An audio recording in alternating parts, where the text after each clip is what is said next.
All right, good evening, everyone. Welcome to the Delta Adapts Adaptation Planning Virtual Public Workshop. I'm gonna just let you know that this meeting is going to be recorded and a recording will be made available to everyone following the meeting. Brandon, if you could start the recording. It started. Okay, great, thank you. And for now, for the presentations, everyone is going to be muted with their videos off, but you'll be able to unmute and share your video if you'd like for the group discussion. I'd like to introduce Nick Arosamena from Little Manila Rising. He's going to introduce our chair and kick it off. Hi, so my name is Nicholas Rosamena. I work with Little Manila Rising, and I am introducing the chair of the Delta Stewardship Council, Susan Tatayan. The chair is from Rockland, California, and has a career spanning more than 35 years in water resource management. She has worked for the Nature Conservatory, a multinational water resources consulting firm, the U.S. Bureau of Reclamation, and the California Department of Water Resources. She has held many prestigious positions over her career, and was appointed to the council by Governor Jerry Brown in 2014 and reappointed in 2018. So here is Susan Tatayan. Thank you, Nick, for the introduction.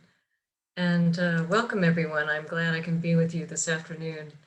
And thank you for taking the time to participate in this workshop.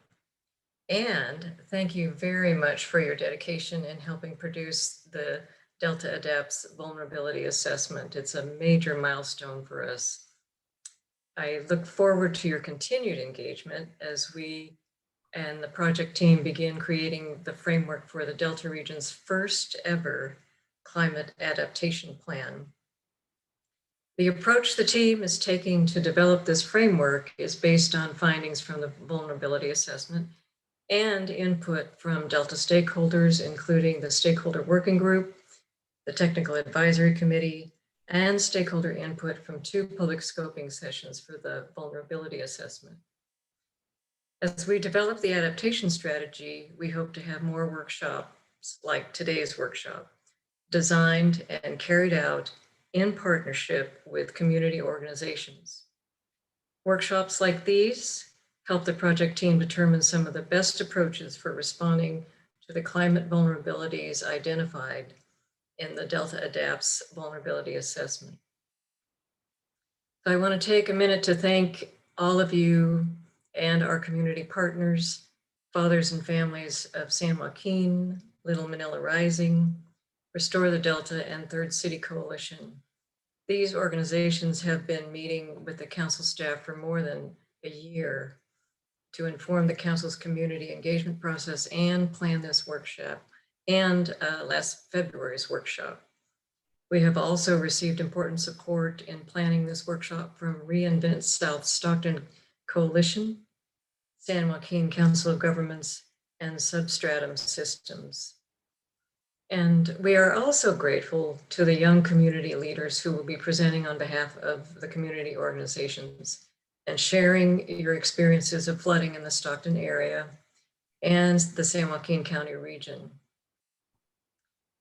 I look to these young leaders, as we all do, since these leaders will be the ones influencing and carrying out climate adaptation strategies over the long term.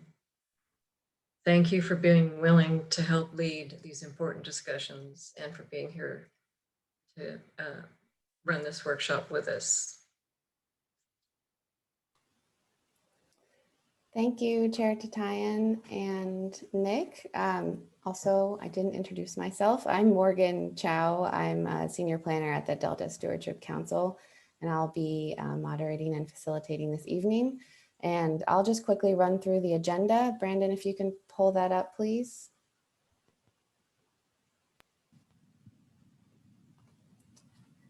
So So this evening, we're going to have a few presentations to start. We're going to go over the council's adaptation strategy and how it fits into the Stockton area that the workshop is focusing on. We're going to hear about the community experience of flooding. We're going to hear from the flood agency perspective, from the San Joaquin Council of Governments, and about their resilience study. And then we're going to have about 20 minutes for a question and answer and a group discussion, and hopefully come up with some concrete next steps. So throughout the presentations, feel free to put questions in the Q&A. And then we also have the chat for comments that you'd like to share during the presentations or for the discussion afterwards. And now I'm going to turn the floor over to Harriet Ross, the Delta Stewardship Council's Assistant Planning Director and Project Manager for the Delta Adapts project. Thank you, Morgan. I'm very excited for this workshop today and hearing from all of our local partners on adaptation and from all of you participating at the workshop. Yeah, and I also echo everyone before me in thanking you for your time. So before we go into the Council's adaptation strategy, I just wanted to make sure we all have a common understanding of what we mean by climate change and climate adaptation. If we can go ahead and advance the slide. Also, it looks like, oh yeah, there we go. Okay, and one more, please. There we go. So climate change, I'm sure many of you have heard this term over and over again, refers to changes in the Earth's long-term average weather patterns or climate. And the climate changes happening today are occurring much faster than before. And that's because the things we humans are doing are causing emissions of greenhouse gases. Now, greenhouse gases are found in the Earth's atmosphere and traps the heat radiated from the sun on Earth, and this causes the greenhouse effect. With more greenhouse gases being generated by us and in the atmosphere, it's also increasing the temperatures on Earth beyond the normal level of warming. These higher temperatures are leading to a host of changes, such as changing rain patterns, melting of glaciers, longer and more frequent droughts that we're currently experiencing, sea level rise, among others. And these impacts are already happening and will continue to get worse in the future. And these impacts can also pose hazards to all of us by worsening flooding, extreme heat, wildfires, and droughts. Next slide, please. In order to prepare for and respond to climate change, we will have to adapt. And adaptation means addressing and preparing for the impacts of climate change. So an adaptation is necessary as well as mitigation. And mitigation in the context of climate change really refers to those actions that we can take to decrease greenhouse gas emissions to reduce the severity of climate change. And we're really going to need to do both mitigation and adaptation in order to properly deal with the changes that we're experiencing. And Delta Adapts is focused on adaptation, and our discussion today will be focused on adaptation for flooding impacts specifically. We can go ahead and advance 2 slides forward. So just a quick primer, Delta Adapts is the Council's climate study, which includes both a vulnerability assessment and adaptation strategy. The vulnerability assessment gives us information on how the future impacts of climate change affect you, your homes, schools, fire stations, parks, roadways, just to name a few of the things that we all care about and need in our daily lives. The public draft of the vulnerability assessment was released for review in February, the results of which were discussed at our first Stockton area community workshop back in early February. And at that workshop, we heard a number of comments. And just to highlight a few things, we heard the need for improved education and communication about climate hazards, information on community adaptability, the equitable distribution of adaptation resources, additional analysis on specific subsets of vulnerable populations, and many more suggestions. The input from the February workshop will be integrated into the final vulnerability assessment and should be available in June on our website.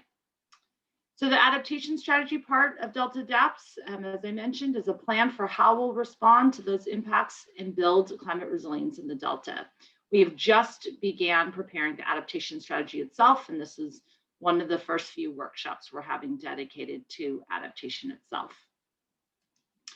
Next slide.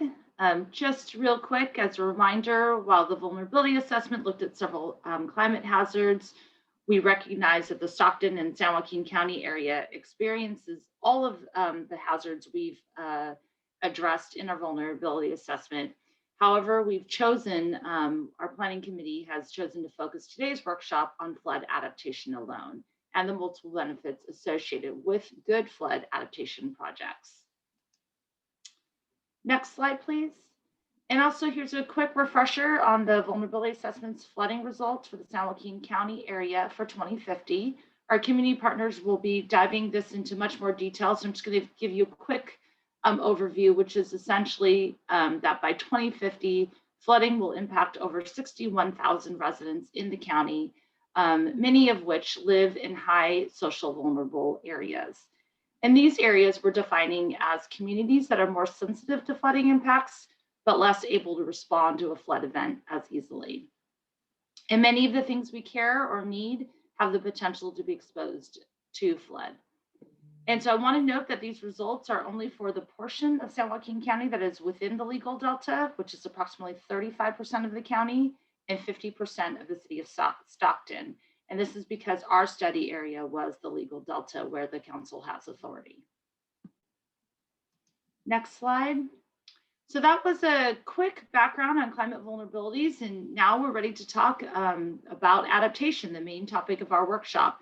So our adaptation framework has been informed by input from our February workshop participants, as we talked about, and the broader public, as well as the project's technical advisory team, stakeholder work group, and our council.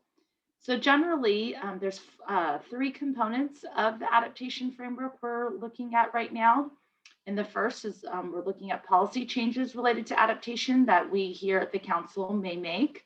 The second component is to identify strategies for within the Delta that can be implemented. And the third component is to look at strategies outside of the Delta. And we're looking at that more broadly and more vision and objectives and not specific adaptation strategies. The bulk of the council's time will be spent addressing those in Delta strategies with a focus on flooding, agriculture, ecosystems, and water supply. So a large part of this work will continue to be focused on reaching out to stakeholders such as yourself and understanding everyone's needs in order to implement adaptation strategies, similar to what we've been doing for the vulnerability assessment so far and really building upon that outreach. So due to the Delta size and different climate vulnerabilities, we're thinking that we're going to be dividing the Delta into smaller subregions and really identifying adaptation relevant for each subregion as things are different and the Delta is so very big. We also plan on using a model to help understand how different adaptation scenarios will address climate hazards, protect communities and infrastructure, while also bringing ecosystem benefits. So right now our timeline is that we plan on beginning our stakeholder outreach in early summer and then looking at identifying and evaluating these potential scenarios in the fall and winter with the goal of having a draft strategy for public review by the summer of 2022. So while the council plans to incorporate comments from this workshop and the February workshop into our overall adaptation strategy, the council strategy will not get to this level of detail of identifying specific projects. As I mentioned, ours will be a little bit broader, larger regional strategies. So with that, we've invited our local agency staff to this workshop to share their flood adaptation priorities and challenges with the Stockton and San Joaquin County community, with the goal of facilitating the development of a local coalition that can leverage resources, elevate your concerns, and implement multi-benefit projects that can be impactful. So with that, I'm going to turn it over to Morgan.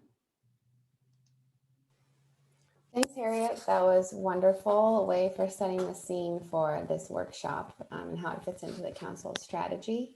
Next, we're going to hear from Evan Fern. He's a Climate Action Corps Fellow at Little Manila Rising, and Brianna Garcia, and she's with Fathers and Families of San Joaquin. Hello, everyone, and thanks so much for giving community partners a space to discuss our perspectives on these issues and to highlight some of the work we've been doing. So like Morgan said, hi, I'm Evan Fern, and yeah, I'm a California Climate Action Corps Fellow with Little Manila, where I mostly do environmental justice leadership development. And hi, everybody. I'm Brianna, like Morgan said, and I'm with Fathers and Families, but more specifically with the Health and Environmental Justice Department as the Outreach Coordinator. And I'm grateful to be sharing space with you all today. Evan, please start us off. Cool. So next slide, please. So we've got 3 main points today. We'll start by talking about flood risk in the Delta. We'll discuss some adaptation strategies that partners are currently pursuing. And finally, we'll discuss future adaptation strategies that we want to see. Next slide, please. So like others have mentioned, today we'll have a bit of a focus on Stockton in the San Joaquin region. And there will, of course, be impacts to the entire Delta. And there should be considerations for levee improvements in the northern and central Delta, but we're focusing on Stockton and its immediately surrounding area because we're going to experience disproportionately high impacts compared to the rest of the region. The impacts on Stockton will in turn affect other parts of the state. So most of this information comes from the vulnerability assessment. So let's start by talking about flood risk in the Delta. Can you go to the next slide, please? So starting with the basics, what are the causes of Delta flooding? The vulnerability assessment accounts for sea level rise of up to 10 feet, as well as flooding due to high tides, storm surges, intense rainfall, and increased inflow from rivers due to rising temperatures, causing more rain and less snowfall in the mountains. Sea level rise can cause flooding as far inland as the Delta. As waters rise in the ocean, ultimately this trickles through the estuary into the Delta. Existing levees may not be high enough to hold back water in these conditions. Next slide, please. So here are some maps from the assessment that highlight flood risk over time. The map on the left shows current conditions. The one on the right shows 2030. The assessment only covers the legal Delta region, but we can see Stockton here in the box in the lower right of each map. So the colors here indicate the frequency and severity of flooding. The lightest blue means a severe flood would probably only happen every 200 years. The slightly darker blue we see near Stockton means every 50 to 100. And the really dark blue means that a severe flood is likely to happen at least every 10 years. Next slide. So looking further out, the risk becomes far more severe. The map on the left shows flood hazard conditions for 2050, the one on the right for 2085. For 2050, we see that a greater part of the region near Stockton is at risk. For these conditions, middle blue areas wouldn't be suitable for urban or rural communities. In agriculture, only non-permanent crops would likely survive. For 2085, much of the Delta region is at risk of severe flooding occurring every 10 years. With such frequent floods, the area would likely only be suitable for wetland or subtidal open water habitat. These changes over the next 65 years will impact many different aspects of life and work in the Delta, especially in San Joaquin County and Stockton. Next slide, please. So next we'll look at the effects of Delta flooding on different factors.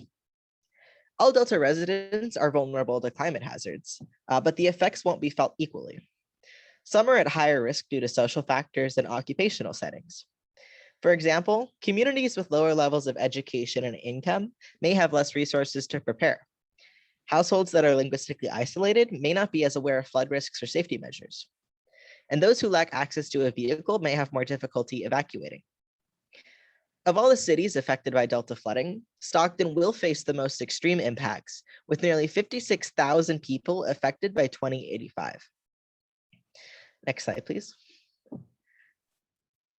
Another great resource is the Delta Science Vulnerability Map. These maps help to visualize these disparities. And while we're critical of how the map also doesn't fully encompass Stockton, we can see that the parts of Stockton that are mapped indicate the differences across the region. Next slide. Throughout the Delta, cultural resources, critical facilities, and land parcels will be exposed to flooding. This means that people will lose their homes, businesses, and history. The report shows that San Joaquin County will get 74% of these impacts in the entire Delta. And when it comes to infrastructure, critical services will be cut off. Emergency response may become limited. This impacts our access to energy, clean water, and the ability to travel within our own city. There's also the risk of widespread hazardous contamination. And when our levees are exposed, we lose the ability to prevent future floods. Next slide. Flooding will also expose agriculture. When the Central Valley produces 25% of the country's food, a climate-induced flood will destroy crops, slow economic activity, and make land harder to use. Agriculture is a huge employer in the region, which means that people will lose their jobs. We'll also lose parks, campgrounds, and trails. And once again, San Joaquin County will get the worst of it. Next slide. Of course, every county in the Delta will be affected, but San Joaquin County will have the worst at $1.48 billion in commercial activity losses. That's 84% of all economic losses in the Delta.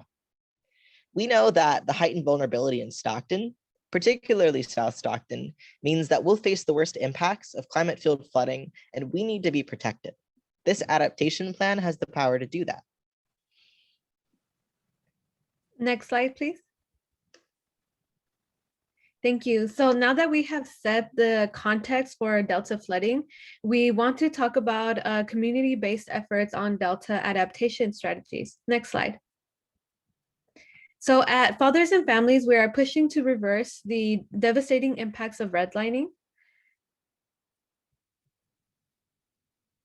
It looks like the Restore the Delta slides up, but okay. Okay, So first, Restore the Delta. That's okay. We can do that. Yeah. So first, Restore the Delta has done a lot of work for flood adaptation, and they've been involved in this work for a long time. They're currently training youth to become climate leaders, and they've worked on various projects like presenting at the original vulnerability assessment findings meeting, doing research, and taking the pictures we'll be using later. As an organization, they do research on the science behind these issues to inform the policy advocacy that they do both at the local and state level. They've written numerous comment letters and have organized people to give public comment and show government agencies that the people really do care about these issues. They also give regular trainings on water issues to other organizations in the city to build a coalition of water warriors. Next slide, please. At Little Manila Rising, we have many programs centered on climate adaptation. Our youth advocates for sustainable communities have been involved with the Our Delta project and the DSC's vulnerability assessment process.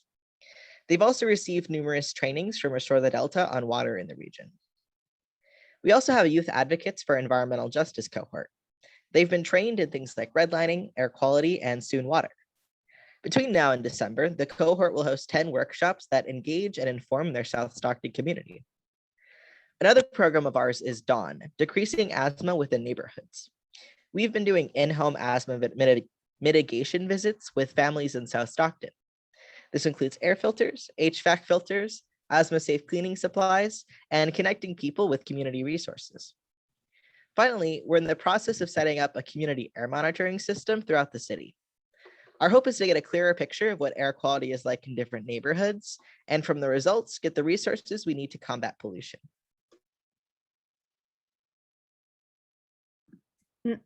Thank you. So like I was saying, at Fathers and Families, we are pushing to reverse the devastating impacts of redlining. So through the TCC grant, we will be planting trees all over South Stockton and advocating for a more greener neighborhood and developing a green workforce. In addition to tree plantings, we are working with youth through various mediums to educate and activate them to become environmental justice warriors / leaders. We are also working with the Department of Public Works to clean waterways and public parks. Next slide. And I see that we have a question. We'll go over that during the Q&A part. And another partner of Substratum Systems is strategically working with Delta Schooling Center in adaptation planning, especially expanding education programs and access to the Delta for disadvantaged groups. Next slide, please. And at Third City Coalition, through the Rise Stockton advocacy efforts, are researching flood adaptation ideas such as bioswales and rain gardens. So now that we've shared partner adaptation strategies, we're going to time travel and talk about future adaptation approaches. Next slide, please. So one flood adaptation strategy that we want to see in the future is the restoration of Mormon Slough, which is a main priority of Restore the Delta. They've provided some photos that help illustrate the issue. Next slide. This photo was taken behind the Van Buskirk Community Center in South Stockton. On April 25th, a terrible odor came from the French Camp Slough because the water is still as a result of low flows. Across, one can see that the levee for Weston Ranch is higher. This levee is lower and inadequate. Additional flood prevention is needed on the Van Buskirk side. Next slide. This photo actually shows the density in the Conway Homes neighborhood and surrounding streets below the inadequate levee. It's one of the more dense communities in Stockton with people living under flood threat. SJCOG's Chris Elias recommends floodplain and nature area development around the former Van Buskirk golf course to improve public safety for this environmental justice community. A multi-benefit flood program can also help preserve wildlife, provide habitat to purify the slough, and provide enhanced recreation opportunities. This area is subject to extreme flooding with climate change conditions. Next slide. Most community members in South Stockton aren't aware of flood risk. These are communities that work very hard, care for their families, and are left with limited time for community engagement. For many, the levee and the slough are dangerous places to be avoided because of the smell. One way to build awareness is to post flood warning signs, like tsunami signs are posted in coastal communities, with instructions for where to call if they notice a problem with the levees. Next slide. In addition to flood threat, extreme drought from climate change exacerbates poor water quality conditions in the urban delta. Mormon Slough is ground zero for illegal dumping into the delta, homeless camps, harmful algal blooms, and toxic waterways. We'd like to see an effort to restore Mormon Slough involving state agencies, the City of Stockton, Port of Stockton, SJCOG, the San Joaquin Area Flood Control, reclamation districts, local industries, and local social and environmental justice groups. We support Chris Elias's idea of using treated wastewater from the City of Stockton's new plant to restore clean flows into the slough that will feed into the shipping channel and help to eliminate harmful algal blooms. With that, we could have improved levees and restored riparian habitat, walkways with tree planting for pocket parks, enhanced cooling for South Stockton residents, and clean up air pollution. Mormon Slough can be transformed into usable public space to mitigate the impacts of climate change. Such an effort would have to engage with Stockton's continuum of care to help relocate homeless residents into permanent housing in a humane manner. Next slide. Okay, so now I'm going to be talking about groundwater monitoring. In light of the aging levee system that's around Stockton and subsidence from overpumping, we want to be a part of understanding how sea level rise and stormwater events are going to combine to threaten our homes as sea level rises. So will the water table around our levee system, increasing their fragility and the risk of a breach event. Next slide, please. Combining agency support with community science, workforce development models, and the low-cost options of remote sensing technology, we can be a part of mapping and monitoring groundwater levels. This information can help us communicate risk to our families and target mitigation funding to help preserve our homes and communities. A relatively inexpensive monitoring project can only help Californian agencies target their dollars where they are needed most. It can also help secure prevention funding from FEMA, building resilient infrastructure and communities program. Next slide. And then a few more strategies include expanding green spaces and concrete that can act as a sponge and absorb water from the flood, rain garden programs / businesses transforming neighborhood lawns to host rain gardens, bioswales programs, upgrading city gutters to bioswales and adding them to parking lots, permeable pavers / concrete, upgrading neighborhoods with outdoor spaces to pavers that will allow water to seep through rather than create runoff. Next slide. However, it is not just about building infrastructure and/or programs, but building our community's resiliency to overcome a flood. Showing people how to swim and preparing them with flood emergency toolkits is also very important. Next slide. And with that, I want to leave everyone with solutions are about making sure that we have a strong collaborative effort. Thank you, everybody.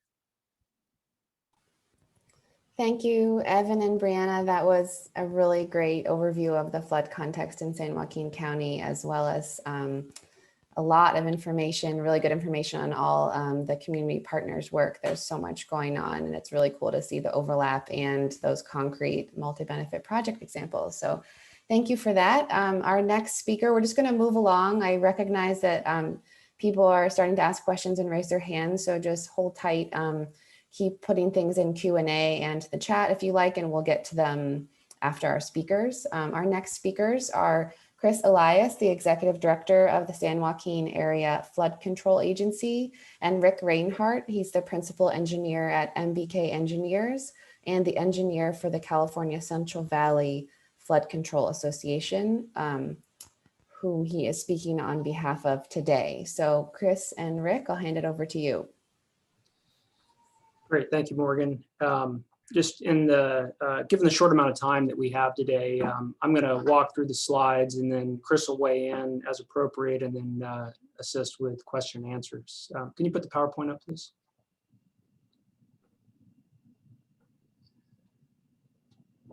Next slide, please. So what we're here to talk about today is what the local agencies are doing on the ground for flood management, as well as looking forward to what we need to do to prepare for climate change. And so the three areas we're going to cover are the importance of strong local, state, federal partnerships in successfully reducing flood risk, implementing the Central Valley Flood Protection Plan in the Lower San Joaquin River and Delta South Regional Flood Management Planning Area. That's where we're going to walk through the actions underway now. And then lastly, talking about the system improvements that are under consideration in the Central Valley Flood Protection Plan as a tool to respond to climate change and also provide higher levels of protection than the minimum 200-year standard that is in state law. Next slide, please.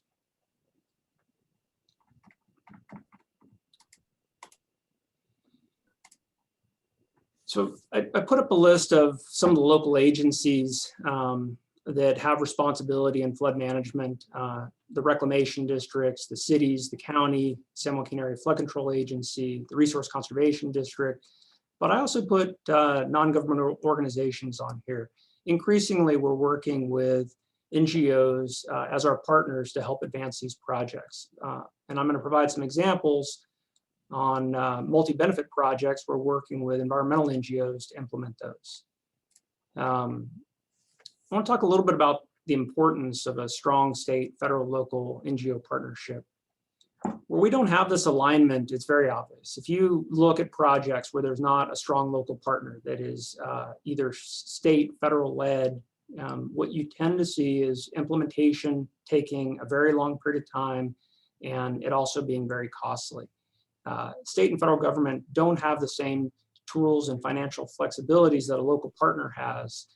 And so the local agency's job is really to deal with those on-the-ground stakeholder issues to make sure that there's alignment and understanding of how the project affects the community, what can be done to address the community's concerns, and work very closely in the state federal process to help advance implementation.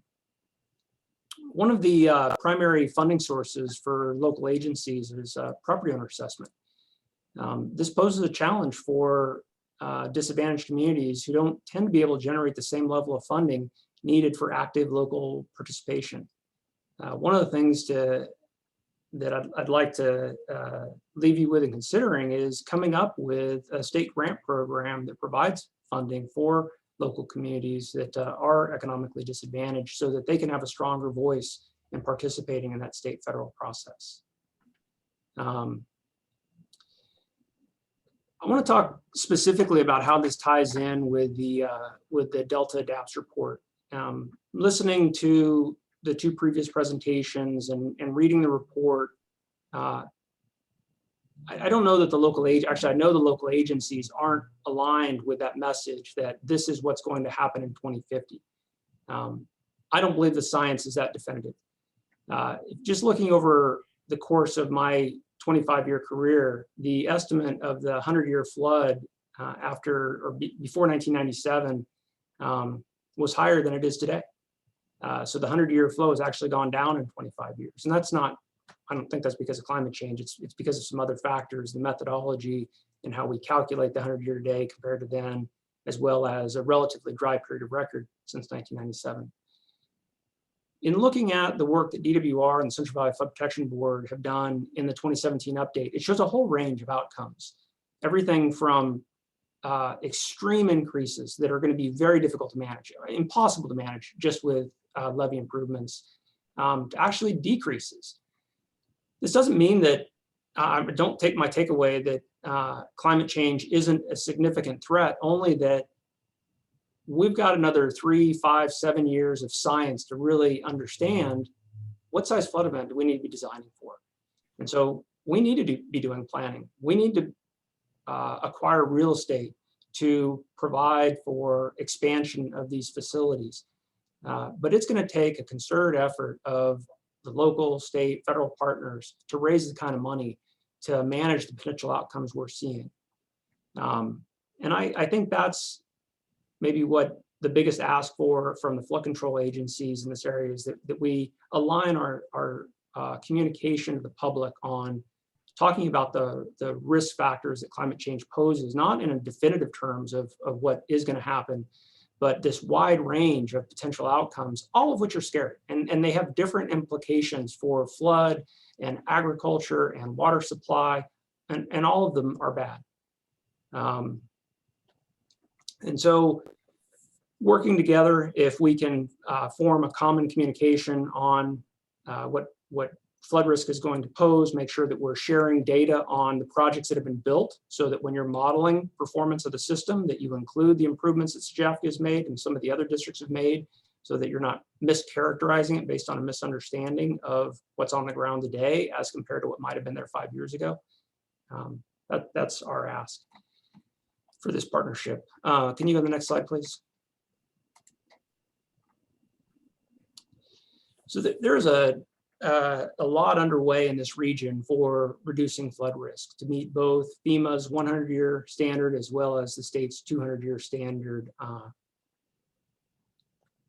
On the governance side, SJCOG's expansion, I think, is an enormous positive in bringing more entities into the fold and being able to speak with one voice and planning more regionally and how we reduce flood risk over time. We have a significant milestone with the authorization of the San Joaquin feasibility study and the New Start. Now we're going to be bringing federal dollars to reduce flood risk. We've done quite a bit with state and local dollars, but we really need the benefit of the federal government to achieve the vision that's been laid out for this region. In the previous presentation, there was a discussion of multi-benefit projects, and there's 2 multi-benefit projects underway right now in the South Delta.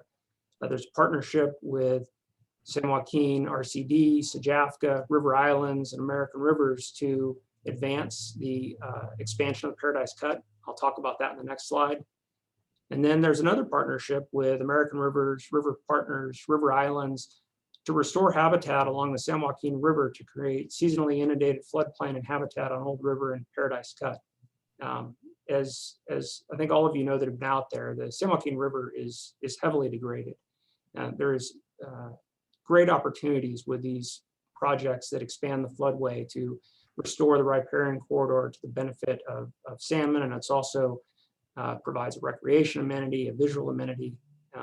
really excited to see those projects advance.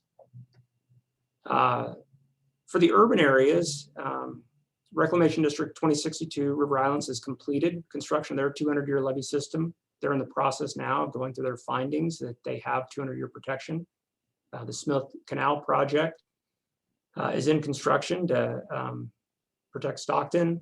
And then the local maintaining agencies are actively pursuing what's called a letter of intent in a system-wide investment framework. And the importance of that is that because of changing O&M standards and the Army Corps of Engineers increasing their enforcement of existing standards, many of these reclamation districts have fallen out of eligibility for the Corps' PL 8499 program. The PL 8499 program allows the Army Corps of Engineers to come in, use federal resources to fight a flood during the flood event, and then after a flood to restore the levee and recover the community. You have to be active in the PL 8499 for the recovery assistance portion of that. And so there's an enormous incentive to, especially the state and the local communities, to be active in that program. So even though it's more of an administrative thing, I think the benefit of it's significant, and great to see them, the RDs making progress on that.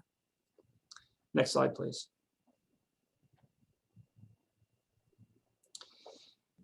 This is the Paradise Weir expansion. It doesn't look like all the lines are showing up. You can see the San Joaquin River running from the top of the screen to the bottom is south to north, so it's flowing towards the bottom of the screen. The Paradise Cut is where the tree line comes off, and so the Paradise Weir is where the tree line comes off the San Joaquin River. You can see the existing Paradise Cut there. There's now a setback levee on the, I guess it'd be the left side, the northeast side of the Paradise Cut.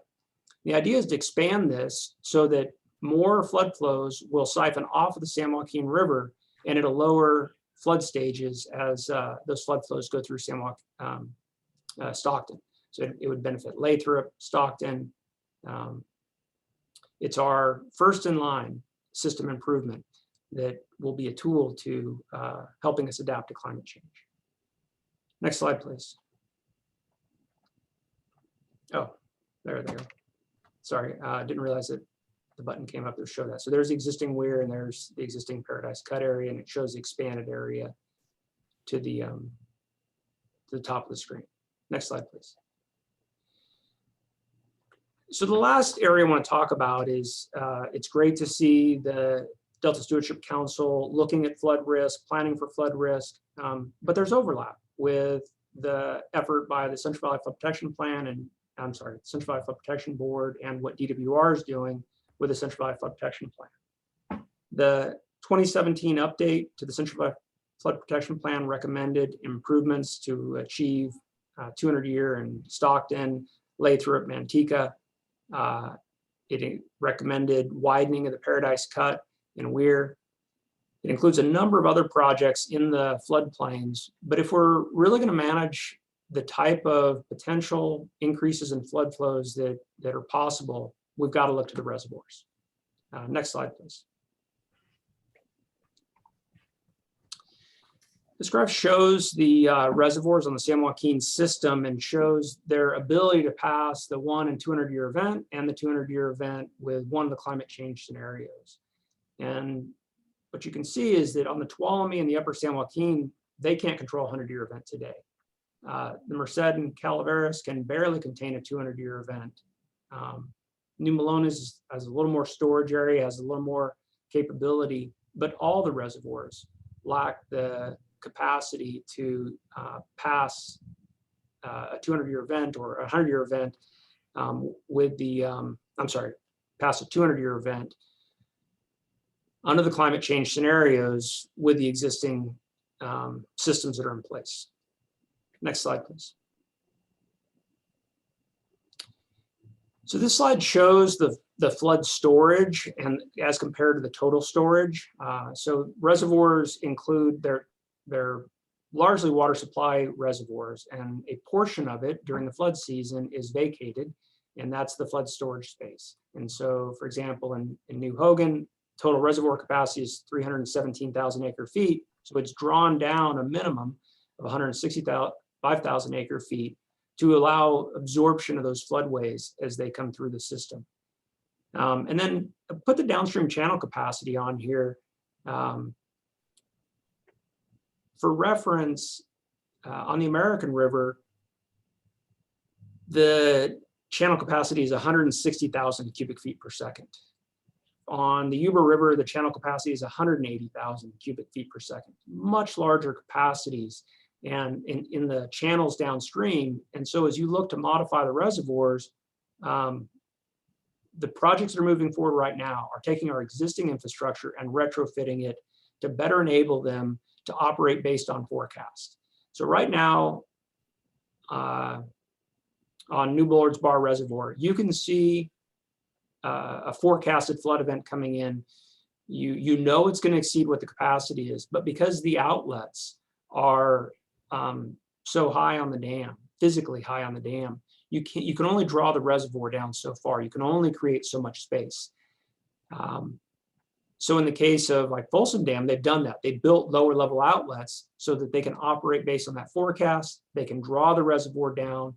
They can hold more water in that existing reservoir without having to build a larger reservoir.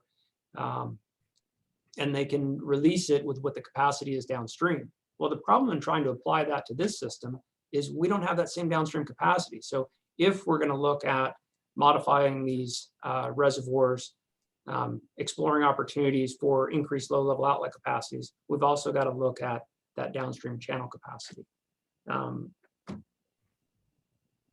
Another project that you'll hear a lot about is called FloodMar, and that's managed aquifer recharge, where we're just talking about flood today, but we also expect the effects of climate change to be devastating the water supply.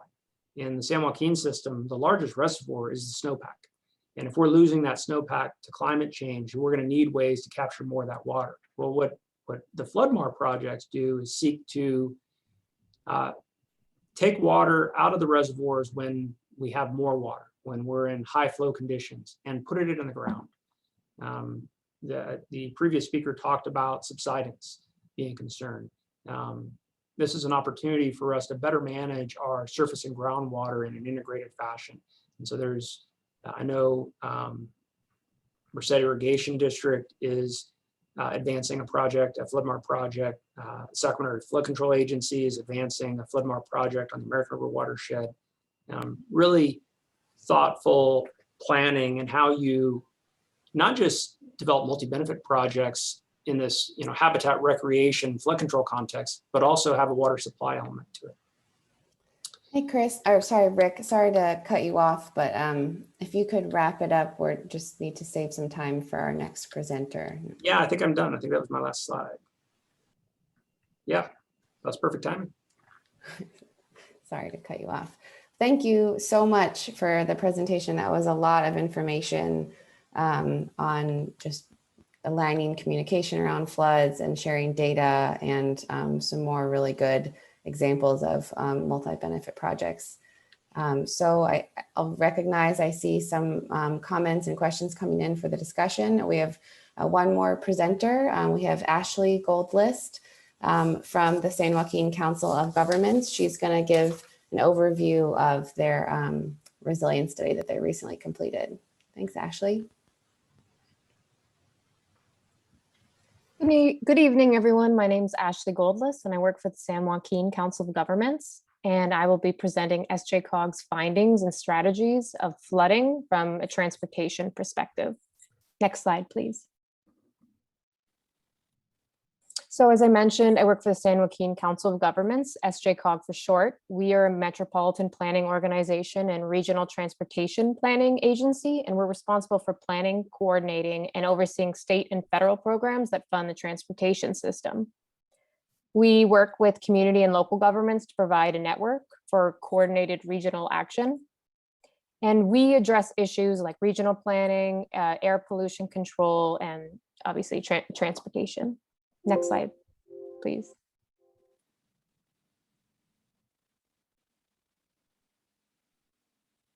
Thank you.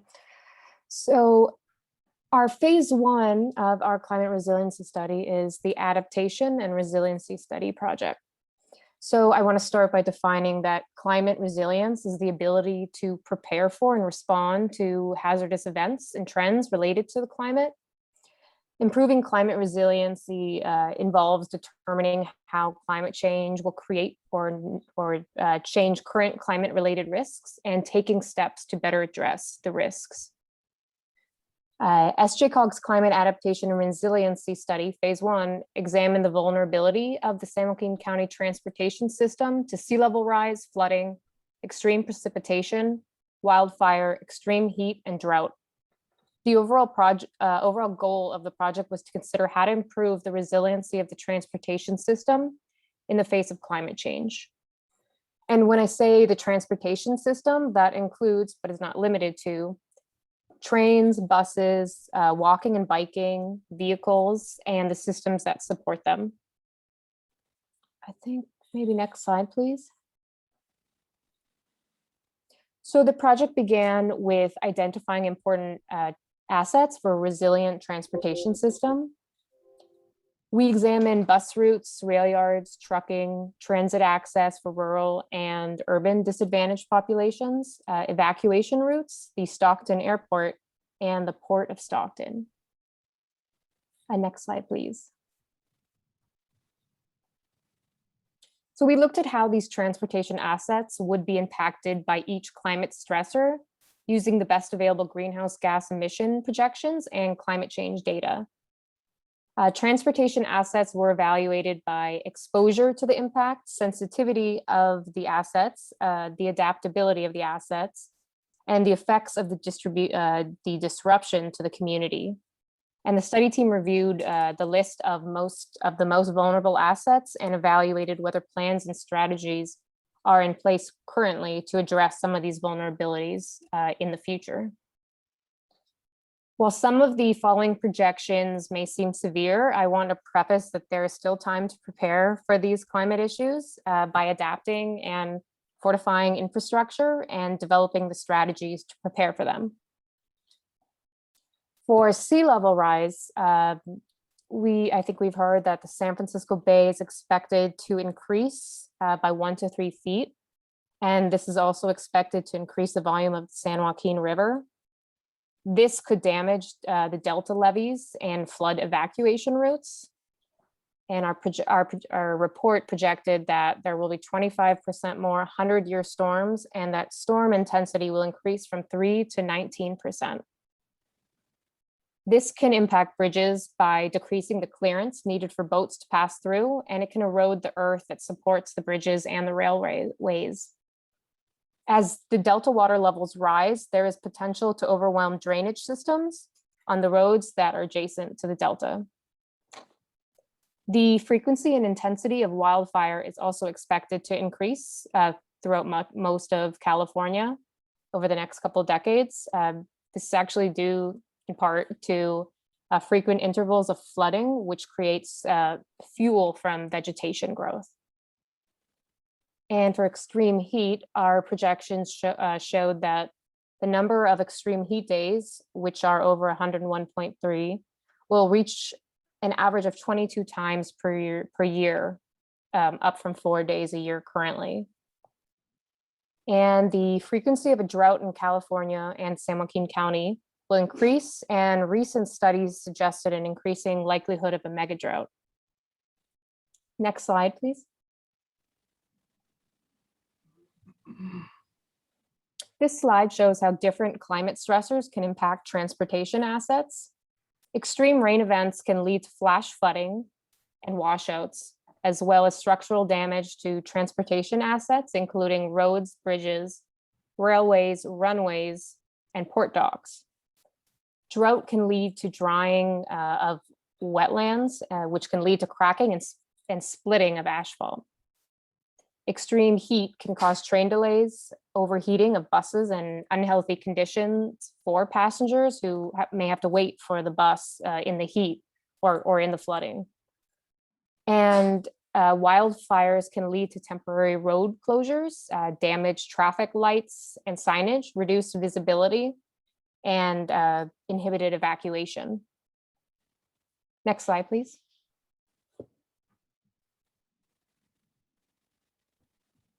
The climate adaptation and resiliency study identified the most critical and vulnerable assets around the county.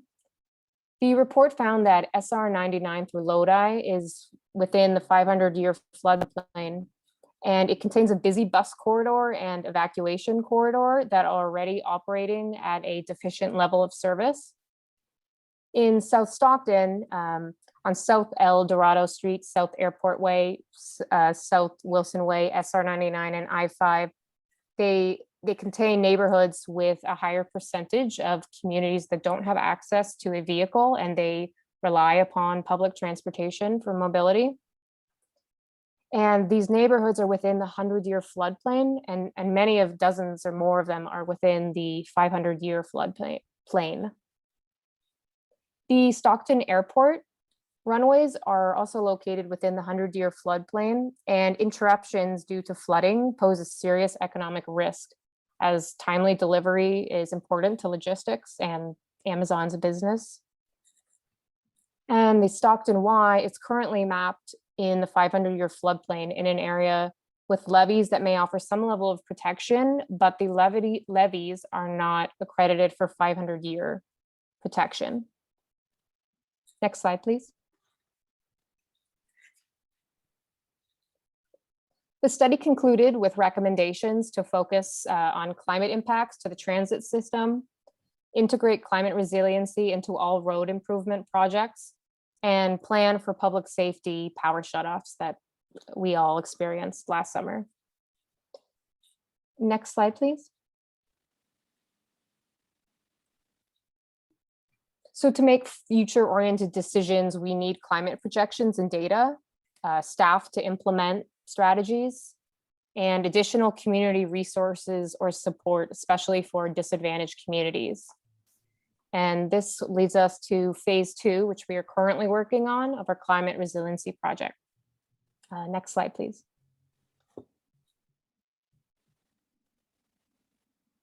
SJCOG's second phase takes phase 1's findings to create a resiliency implementation plan and an adaptation guidance.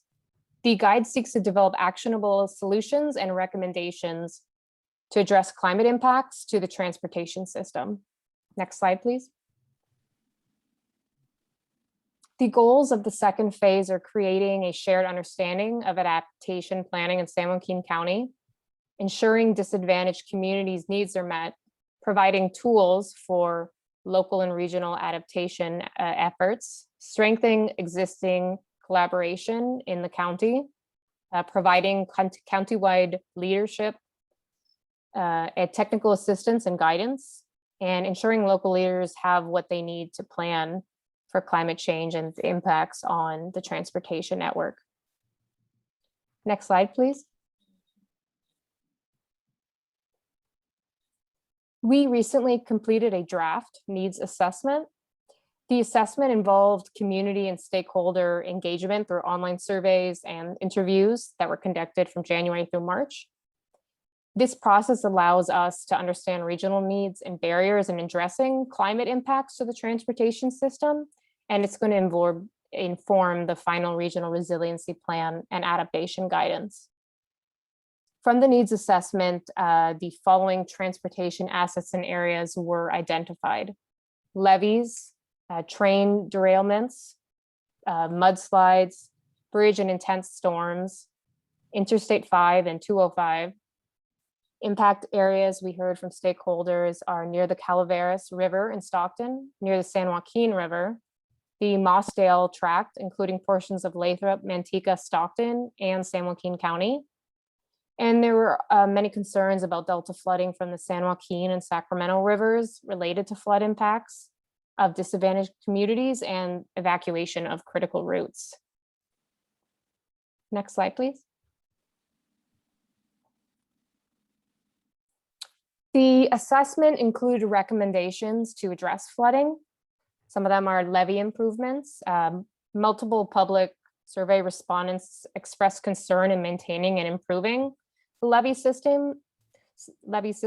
And some examples of strategies could be resident taxes for levy improvements and flood mitigation strategies.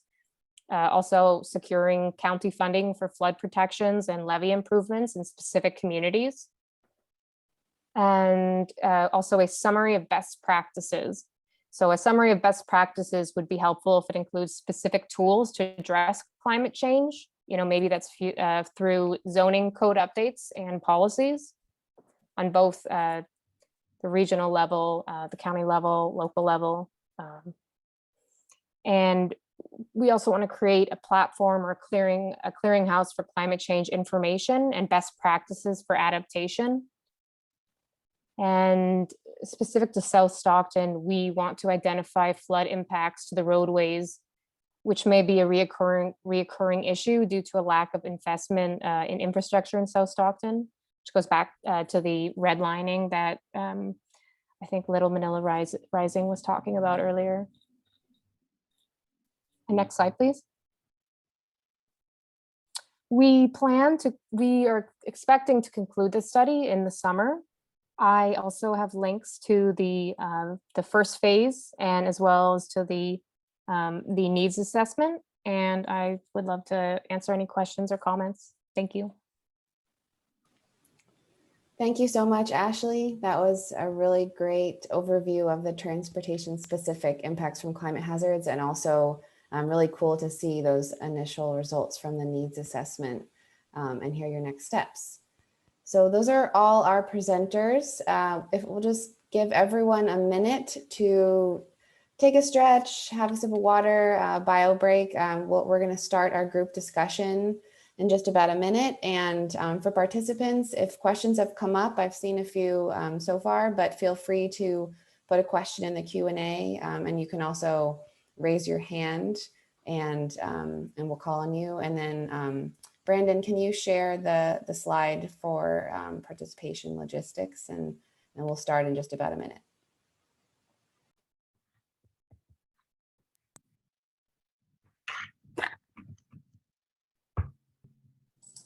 While we're waiting to get started, I just wanted to note that Chris and Ashley, there's a question for each of you in the chat, if you can take a look.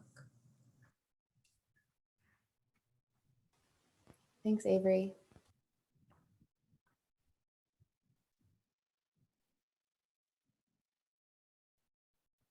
Yeah, trying to locate the contact of the port to have.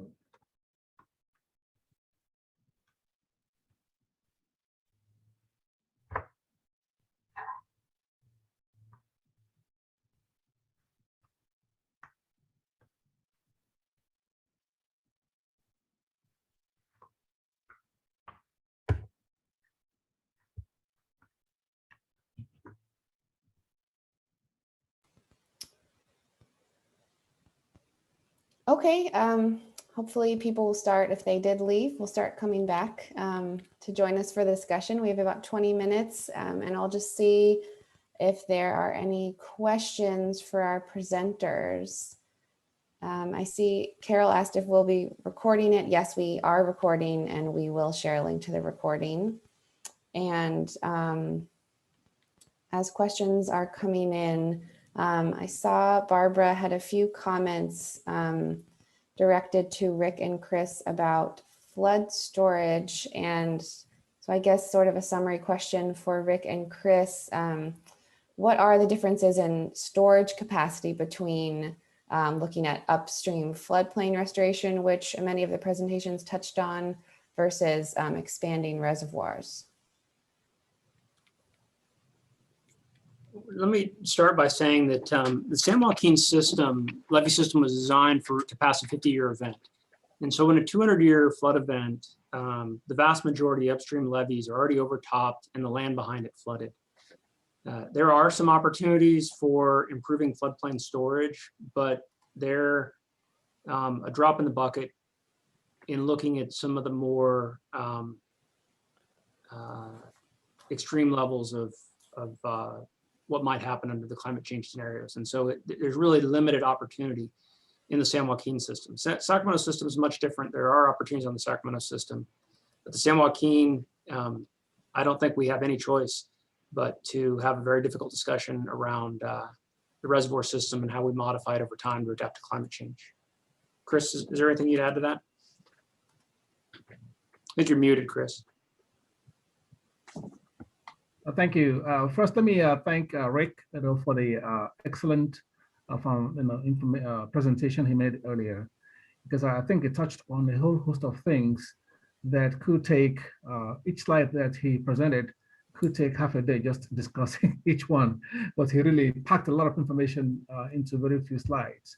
With respect then to the question that Barbara asked, yes, the challenge we have obviously is having that conversation that Rick just talked about at the upper end of the San Joaquin River system.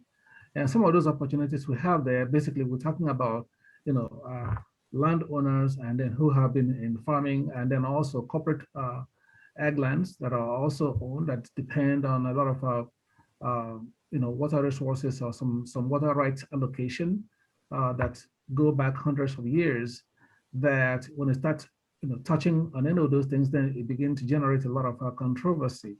So, but the opportunity is there to think different from the way that we have been doing in the past, to see whether there are some incentives that landowners could explore or could take a look at or review to see if they can kind of adjust their thinking to some of these common challenges we're having.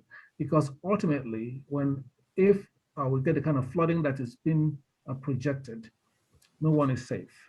The crops will be gone, the population will be devastated, structures will be gone. So we might as well find a way then to all work together to ensure that that we'll find common ground, to have this and safe space to have this conversation, so that everyone is able to contribute and then lend their own type of support, so that if everyone chimes in, and then it becomes something that will be a lot easier for all of us to manage.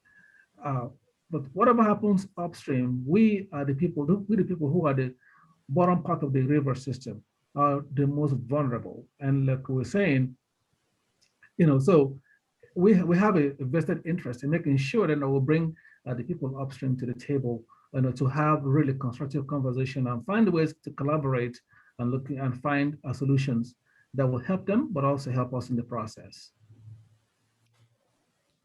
Thank you, Rick and Chris. That was a really great response. And Barbara responded that, yes, there is opportunity.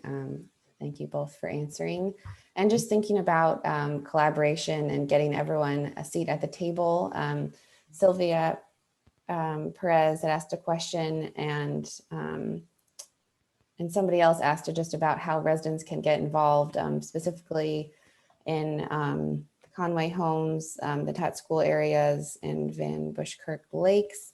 I think that some of the presenters did touch on this already, I think Rick and Chris, but I was wondering if Evan and Brianna or any of the other community partners want to respond to this question. All of the community orgs have such a strong foundation in youth involvement and community involvement and communication education. So to open the floor.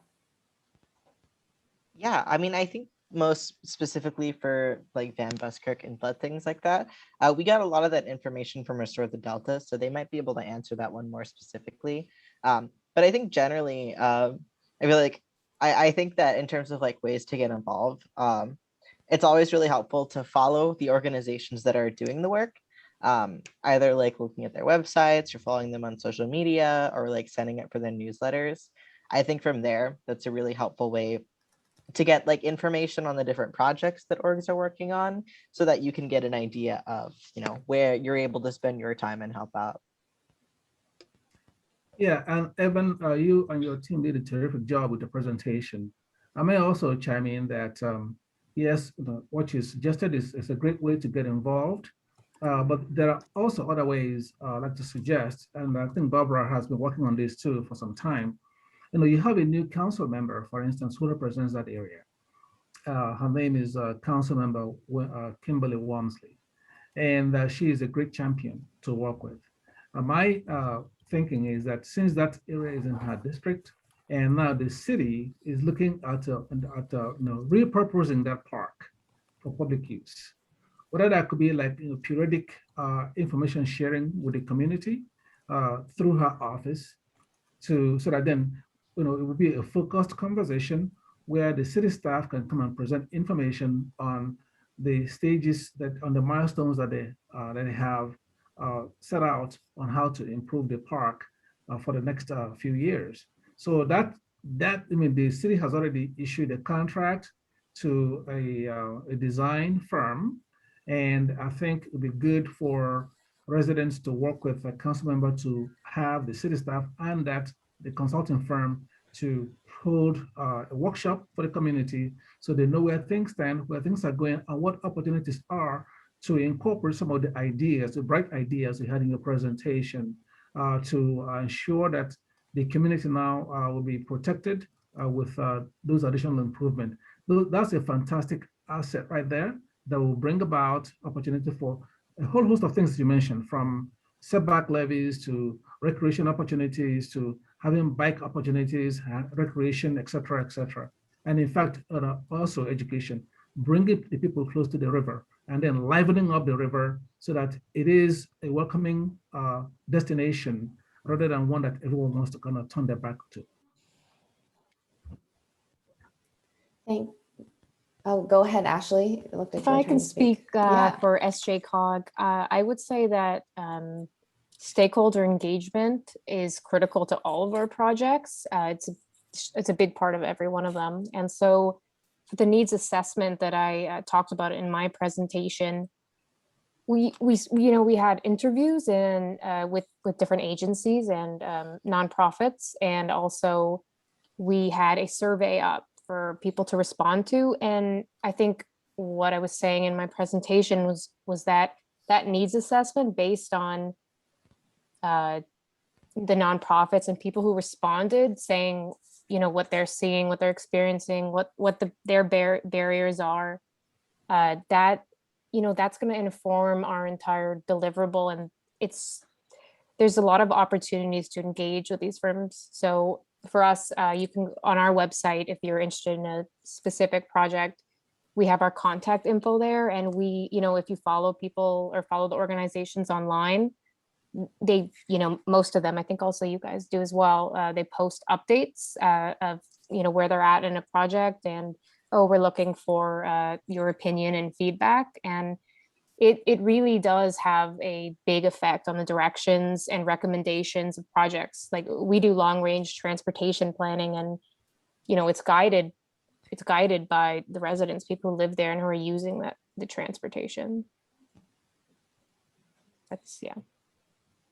I can add also another really quick thought. I didn't present, but I'm with Fathers and Families. And really, I think as Evan had mentioned, like a lot of our organizations were able to just understand flooding from getting informative presentations from Restore the Delta. And I'm wondering if like some of the materials that was developed there can be packaged in some sort of way and maybe shared with the Conway Homes Resident Council. I know that they're very active in mobilizing their whole community. And I think even something as basic as getting the community to understand flood risk and what it is, it can become very technical, can be useful. And then there's other community events happening that can support things like flood risk mitigation. I know one that was mentioned was tree planting in some of our organizations, Fathers and Families being one of them, is doing tree planting in that specific area. And maybe there's ways to collaborate with the community to plant some of those in a way that can be strategic to help with some of the risk. So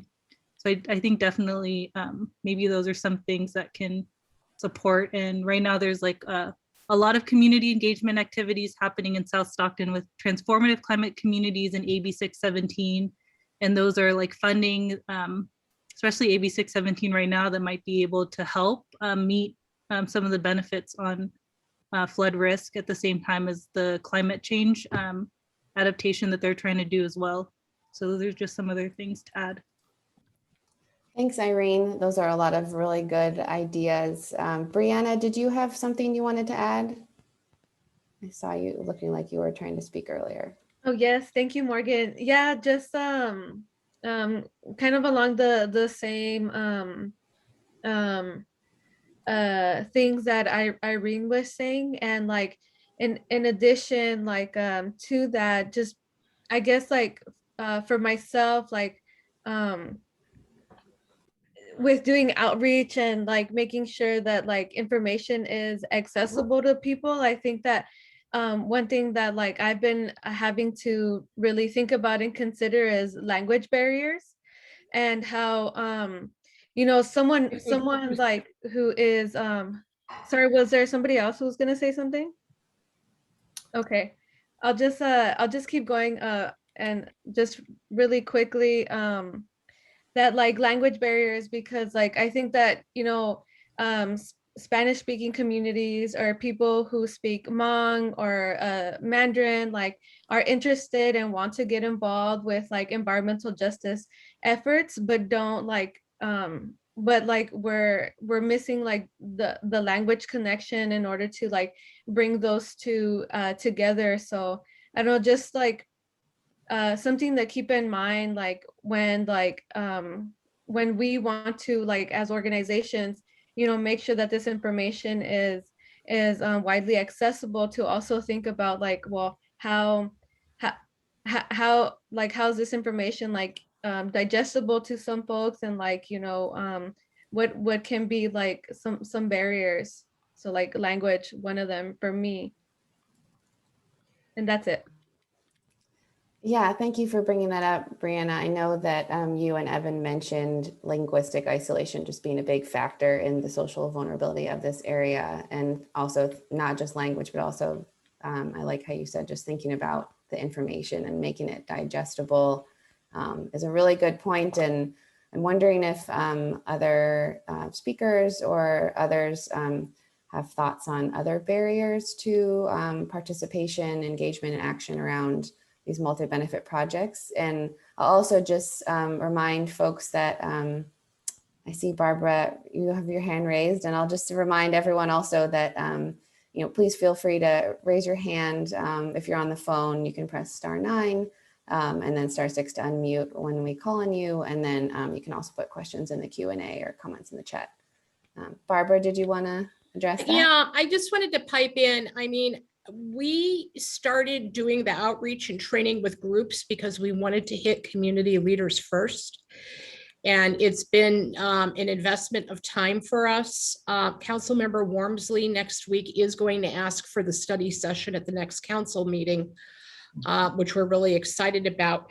We could take materials, we could repackage them all for you for Conway Homes, but I think if you organize people there to do a presentation, listen to me, volunteer Chris, but I think it's important that you have an engineering flood expert, local who understands the community, to be there to answer technical questions that are beyond our level of expertise at Restore the Delta. Our concern for that area really stems from the state's 4th climate change assessment. So I think we're looking at flooding potential. I don't think the past is the predictor of the future.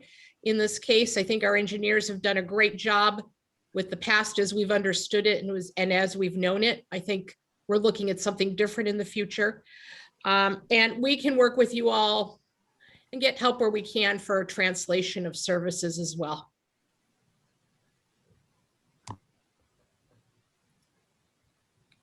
Great.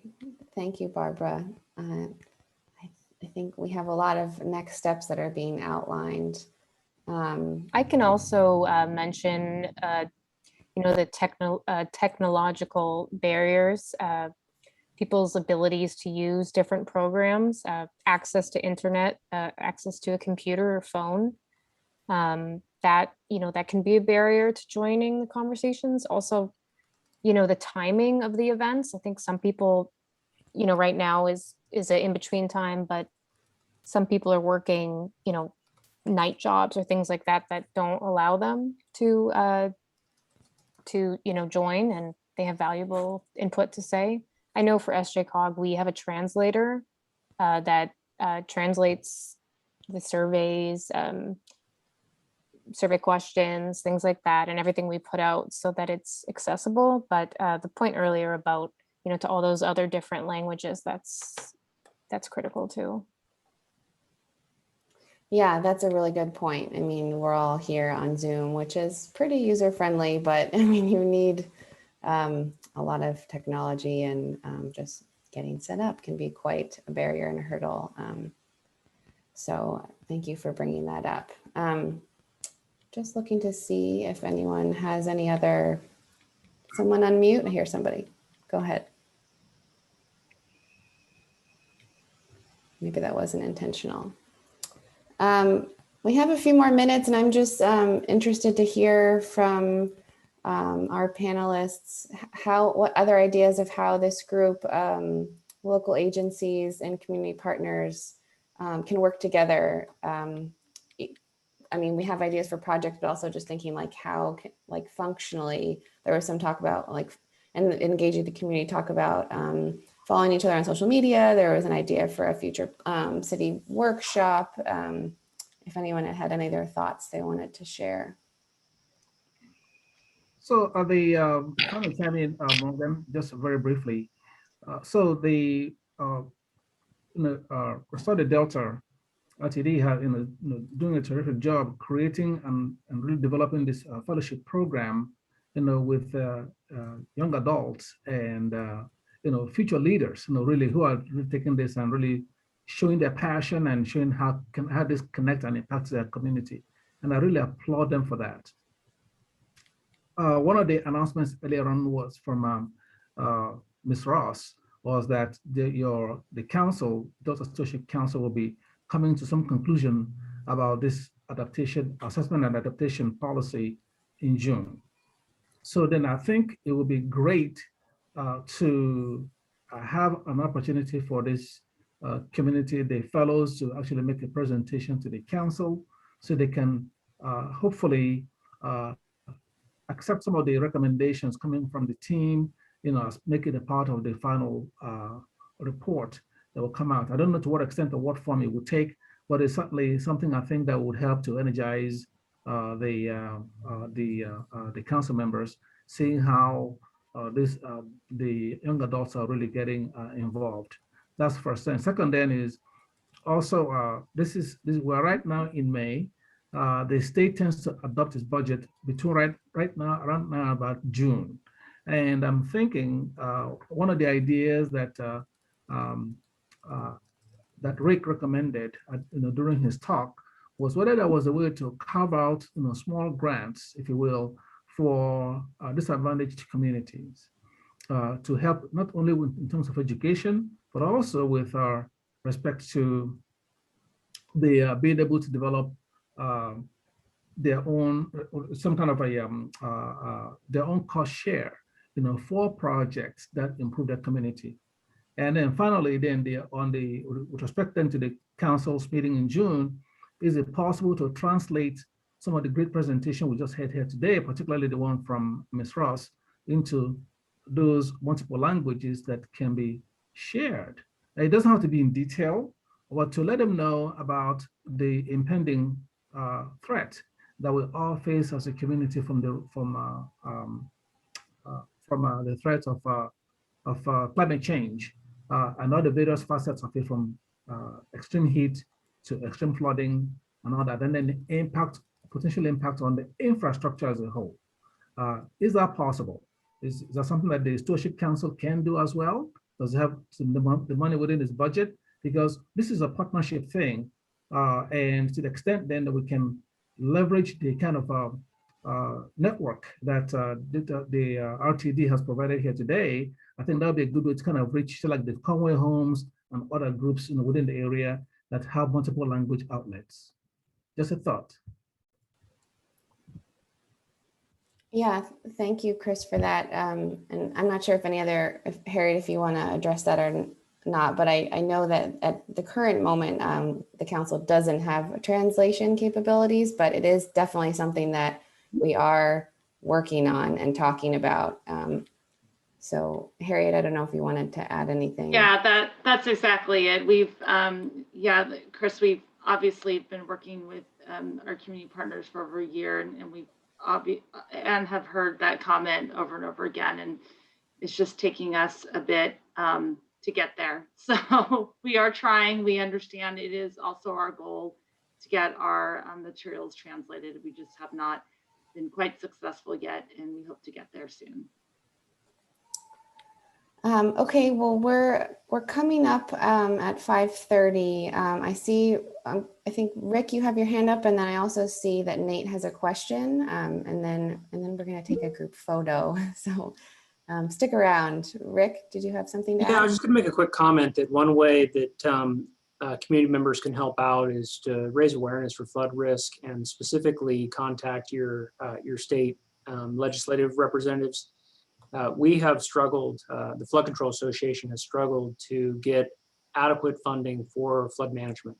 If you look at the funding that's gone into Prop 1 and Prop 68, it's helpful, but it's all multi-benefit money. And so if Chris has a project that is, or one of his reclamation districts is trying to do an erosion repair or correct a freeboard problem from subsidence, there's very little money out there to do that.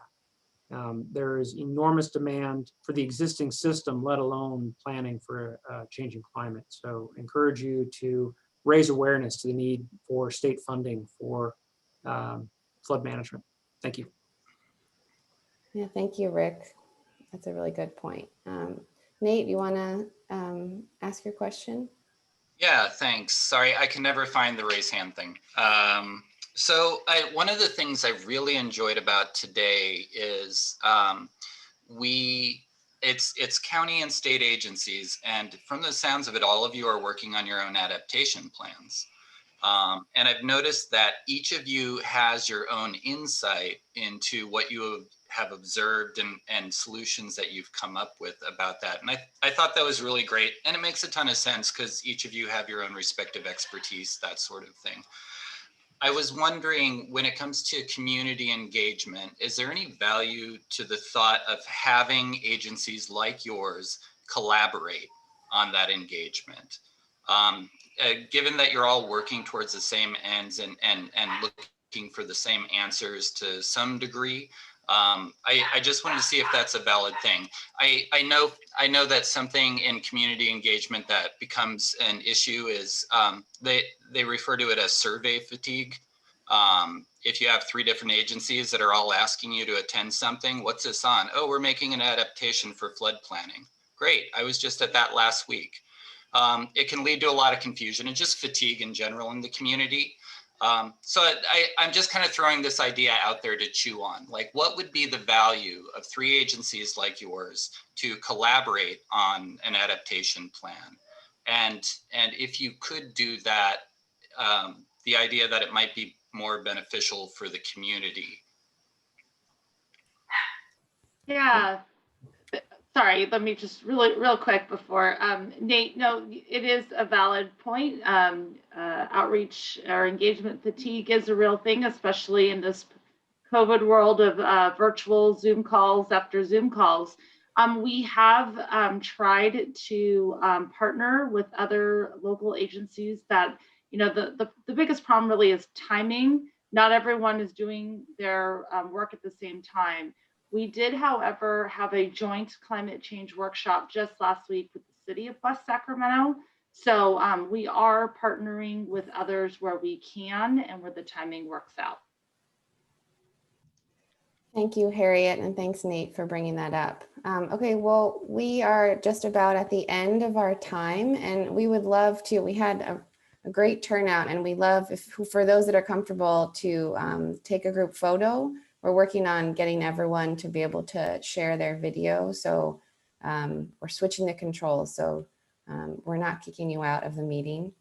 Brandon, is everyone a panelist? It's gonna take a second. I gotta do each person individually. Okay, well, maybe while you're doing that, Harriet, do you want to share final thoughts, next steps, and then we'll take the photo and wrap it up? Yeah. So let's see. We will share the recording and a summary report of this meeting same as what we did in the last workshop. And I do want to thank everyone for joining today and for your thoughts and input. If you have any other additional thoughts after this meeting, please go ahead and email us at climatechange@deltacouncil.ca.gov. It's also on the Delta Stewardship Council's website. And we also have a whole Delta Adapts webpage with a lot more information as well if you're interested in digging into the vulnerability assessment, for example. And again, thank you for joining and your input. Thank you much. Brandon, do we have everyone? Yes, everyone is over. Geneva, you are good to take the picture. All right, everyone want to give a big wave to the camera? Geneva, let us know when we're... It's going to take 2 photos. Unfortunately, I won't be able to wave because I can't wave and screenshot. It's okay. A big smile is just as good as a wave. There we go. That's 1. And that's 2. Thank you, everyone. All right. All right. Well, thank you everyone so much for your participation. Thank you for the our community co-planners, our speakers. This was great. This is definitely not the end of the conversation, as Harriet said, and we'll get all the materials out to the group. So thanks for sticking with us late into the night. Have a great one. Bye.